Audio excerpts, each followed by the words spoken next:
Nous sommes à une centaine de mètres sous terre, dans les galeries de la mine d'or de Bagassi, dans l'ouest du Burkina Faso, une des 8 mines d'or que compte le pays. Celle-ci est exploitée par le groupe canadien Roxgold. L'objectif est de sortir de terre 3 tonnes d'or par an pendant 10 ans. En quelques années, l'or est devenu le premier produit d'exportation du pays. Les autorités mesurent donc l'importance stratégique de ce secteur.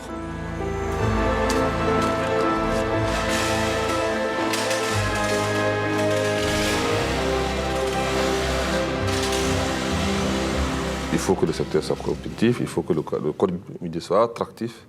Il faut également qu'en termes d'infrastructures de soutien, comme l'électricité, comme l'eau, comme les routes, etc., de manière générale, les infrastructures et comme l'environnement des affaires de manière générale soient favorables. Et c'est ça à quoi mon gouvernement travaille. En plus de l'or, le sous-sol du Burkina Faso recèle d'autres richesses comme le manganèse, le zinc ou les phosphates. Autant d'opportunités d'investissement pour les opérateurs du secteur. Autant d'opportunités d'emploi aussi. Au Burkina, une grande partie de la population travaille de manière informelle. Désormais, le secteur des mines peut offrir des perspectives d'emploi plus stables. On évoque jusqu'à 17 000 nouveaux emplois dans les prochaines années.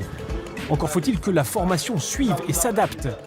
Cet homme l'a bien compris. Après des études aux États-Unis, il est revenu au Burkina et a ouvert dans la capitale un institut spécialisé. Ici, on forme au métier d'ouvrier, de technicien et d'ingénieur. Jusqu'à présent, effectivement, pour les postes de qualification, il faut noter que c'est des postes d'expatriés. Voilà, c'est des expatriés qui les occupent parce que justement, on n'a pas une expertise locale. Il faut qu'on forme les gens. S'ils ont la qualification, ils doivent avoir accès normalement quand même au secteur minier. Pour le gouvernement, une préoccupation, que la richesse générée par le secteur minier profite au plus grand nombre.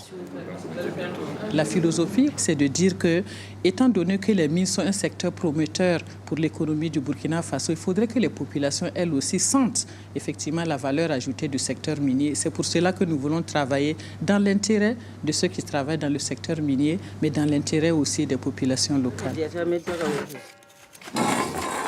Dans les villages situés autour de la mine, justement, l'économie locale est en plein boom depuis l'arrivée du géant minier. Les jeunes sont employés comme gardiens ou chauffeurs, les paysans fournissent les fruits et les légumes. Madame Makoura, elle, livre des plats tout préparés. Avant, je vends au village, ce n'était pas beaucoup, maintenant c'est beaucoup. Vous êtes devenu un peu riche ou très riche? Un peu.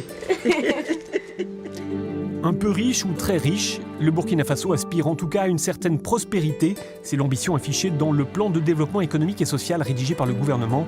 Objectif 8% de croissance par an jusqu'en 2020.